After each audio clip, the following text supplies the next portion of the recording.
Welcome to Premier League Predictions Week 20. There are 10 games to predict, and I will predict them all. Starting off in London, it's at the Tottenham Hotspur Stadium. It's Tottenham Hotspur versus Newcastle United. Straight away, I am so happy. Newcastle are on fire, whilst Tottenham are looking pretty stinky. But Newcastle, we just beat Manchester United 2-0, deservedly. We've battered Aston Villa. We've battered Ipswich Town. We battered Leicester City. We battered Brentford in the Cup. Newcastle, we're just on fire. Defensively brilliant. In the attack, brilliant. And we're facing Tottenham, who are missing a chunk of their defence. Their main defenders. Plus, they are not on good form. They did get a 2-2 draw with Wolverhampton Wanderers, and they did have some good signs. I think eventually, it's going to take a while, but eventually Tottenham will get back onto things. And there are a lot of good signs this season, but also a lot of terrible signs. But against Newcastle, with Alexander Isak dribbling in behind, pushing forward at immense pace, it's going to be obliteration. And I'm really hoping this does happen, because Newcastle feels like no team's going to stop us. 3-1 to Newcastle United. Come the final whistle. Surely it's going to be a win to Newcastle, considering Tottenham's current state. Moving over to the Vitality Stadium, it's AFC Bournemouth versus Everton. Bournemouth, they are cooking at the moment. Didn't get a win, but got a good 2-2 draw, which in my opinion, for both sides, was probably deserved at the end of it. And Bournemouth, they're currently in 7th position. Whilst Everton, you could say, is in a relegation battle in 16th. Although I can't see them going down because their side just seems to have too much quality in there. Like players like Ndiaye, if I've said that right, I think are really good. He has some really good moments with the ball. He can dribble past players. But it's in the final third for Everton where everything goes wrong. The defence is rock solid. Jordan Pickford is a world-class keeper. And they've gotten countless clean sheets. And they could have easily had a 0-0 draw against Nottingham Forest. And I can't really split the sides, because I genuinely think Everton have got players that are good enough to be in top 10 this year. And I mean that, but there's just something wrong. No matter who they buy, in striker position, there's just no one prolific enough. And it's been like this, historically, for a very long time for Everton. And I don't see them scoring goals, but I don't see them conceding. And I'm going to go down the middle for a 0-0 draw. Sorry, Bournemouth. But Everton have got 0-0 draws this season against quality sides like the Gunners, like Chelsea, like Newcastle. So I don't see why they can't go to Vitality and get a 0-0 draw. I was tempted for a 1-0 win to Bournemouth, but I just feel like that defence and goalkeeper's too quality for Everton. Moving over to Villa Park, it's Aston Villa versus Leicester City. And Aston Villa, you gave it a good go against Brighton. In fact, you did brilliantly. A much better performance than the performance against Newcastle. And it could have gone either way. But to be fair to Aston Villa, they are missing Duran. And now they're missing Morgan Rogers. That extra player missing. And Morgan Rogers is a key asset. They're still going to have a good side going into this, but without those two, it's going to be very hard. But I'm talking about Leicester City, which lost it 2-0 to Manchester City, when a lot of teams are getting points against them. And the fact they're away from home, and Aston Villa are probably due a win, considering they haven't got one in the last 2 Premier League games. Yeah, I see Aston Villa winning this, even with the 2 unavailable players. I'm going for a 3-1, decently comfortable win to Aston Villa. We move to Selhurst Park, it's Crystal Palace versus Chelsea. And Chelsea, what's going on? They're going a bit of a downfall themselves. I mean, I don't think it's going to be a downfall as big as Man City or Man United. I think they will still finish in a sort of 5th and maybe even 4th. But they could not take their chances. To be fair, it could have gone completely differently because that penalty decision, I thought, was a bit harsh to call it a penalty. So that could have gone a completely different way and it would have stayed 0-0. Then for the second goal, it was a massive mistake passing out from the back. And that could easily be mitigated by just booting the ball up rather than passing it very weakly. And also, Chelsea had some crucial chances against Ipswich that they needed to take. So I don't think it was an absolute obliteration by Ipswich Town. And I think Chelsea can definitely come back. But it's a London derby facing Crystal Palace, which I've been impressed with this season. And they've just gotten a 2-1 win against Southampton. Could have probably been a bit neater against Southampton, considering the last. They still got 3 points. And at Selhurst Park, in the London derby, while Chelsea are dropping points, I definitely see Crystal Palace getting something against Chelsea, but not all 3 points, because I still feel like Chelsea could have easily drew against Ipswich Town, and they still did pretty decent, but I don't see them winning it. I'm going for a Desmond 2-2 in this game in a 2-2 draw between Palace and Chelsea. Moving to the St Mary's, Southampton versus Brentford. This might be a chance for Southampton to get something. Obviously, we're now in the week where games are starting to repeat because we're halfway through the season. And Southampton, last time they faced Brentford, did lose it 3-1. But Brentford's record, they've got 2 points away from home. And in fact, they have lost 4 out of their last 5 games in all competitions. And they are falling down the table. And they've conceded 35 goals. You may massively disagree, especially if you're a Brentford fan. Are Brentford in a relegation battle? I know they're in 12th, but they are losing upon losing. And you know what, Southampton? Against Crystal Palace, you put up a good challenge. I do like Tyler Dibbling. He seems like a really future prospect. You might be able to get a point against Brentford. I honestly see it. Brentford, they're going a bit of a downfall. Southampton, they did well against Crystal Palace, could have easily got a point, and they're desperate for points, and they're at home. I see Southampton nicking something here. Trust me, Brentford against the Gunners, there was some scrappy football in that game by Brentford. Very scrappy football, and I've seen scrappy football throughout the entire season for Brentford. That's why they've conceded 35 goals. So you know what? I'm going to continue Brentford's terrible away record.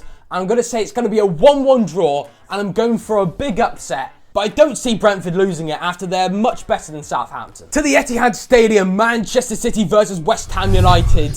And well, I was crediting West Ham United a lot. But when they faced Liverpool, it was terrible. They did hit the post 3 times, but other than that, they got battered 5-0, didn't they? Absolutely destroyed by Liverpool. I mean, Liverpool are the best, but you're going to be wanting to make it a bit closer than 5-0.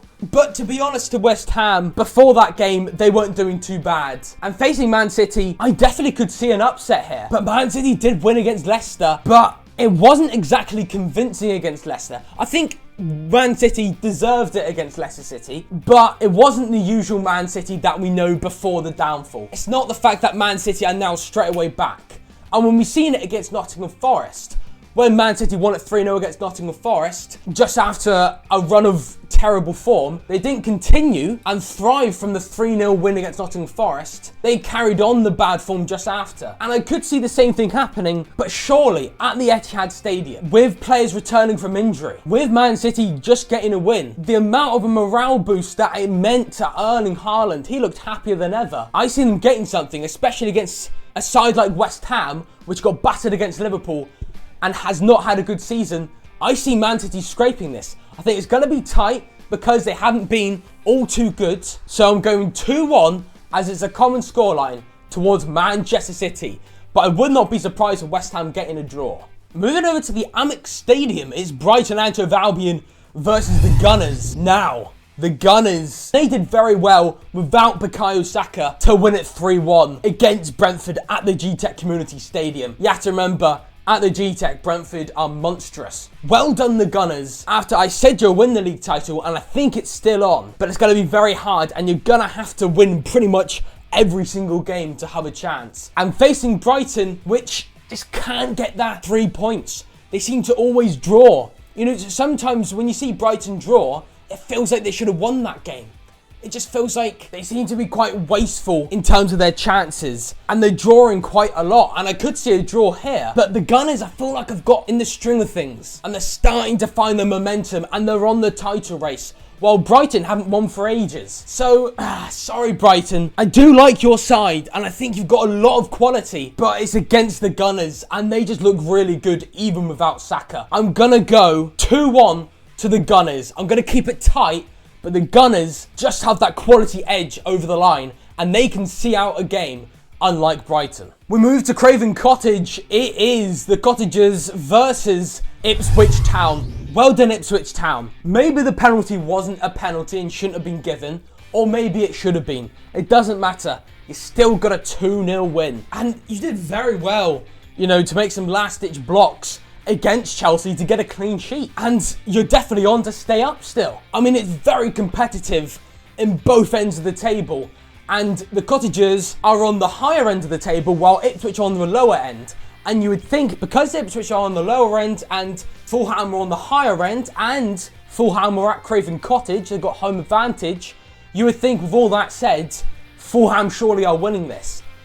But I overestimated Fulham in the last game and it was a draw. And Ipswich, I said it would be an upset against Chelsea, but I only said a draw, not an entire 3 points. And I feel like Fulham, they have dropped points against the lower teams, such as Southampton 0-0. So I could see it with Ipswich. And you know what? No matter what I say, take this with a pinch of salt on what I say here, because I have not gotten a correct prediction right with Fulham since week 10. That was 10 weeks ago that I got a correct prediction with a Fulham game. So take this with a very pinch of salt. I'm going for a draw in this game because I was really impressed with Ipswich. And Fulham have dropped points against the lower sides. I'm going 1-1 between the two sides, but I feel like it'd be a domination fest by Fulham. We move on to what is probably the game of the week. It's at Anfield, Liverpool versus Man United. I was tempted to go 4-5-0, but I have just realised Bruno Fernandes and Ugarte are coming back in this game for Man United.